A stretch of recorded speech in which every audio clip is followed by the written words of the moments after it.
ఉదయం స్వామివారికి నైవేద్యం సమర్పించే సమయంలో లడ్డులు కూడా స్వామివారికి సమర్పిస్తారు మిత్రులారా. దాన్ని మళ్ళా తీసుకొని వచ్చి భక్తులకి ఇస్తారు. మీరు చేసినటువంటి పాపం, అపచారం, నేనేదో అన్నాడు కరుణాకర్ రెడ్డి గారు, ముఖ్యమంత్రి గారు గుండు కొట్టుకోవాలంట.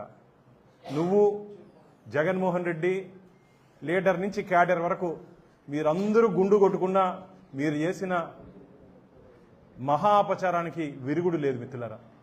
మీరందరూ గుండ్లు కొట్టుకున్నా మీరు చేసిన అపచారానికి విరుగుడు లేదు.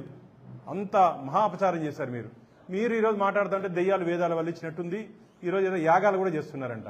ఇదే తమాషగా ఉంది. యాగాలు కూడా చేస్తున్నారంట. దేనికయ్యా యాగాలు?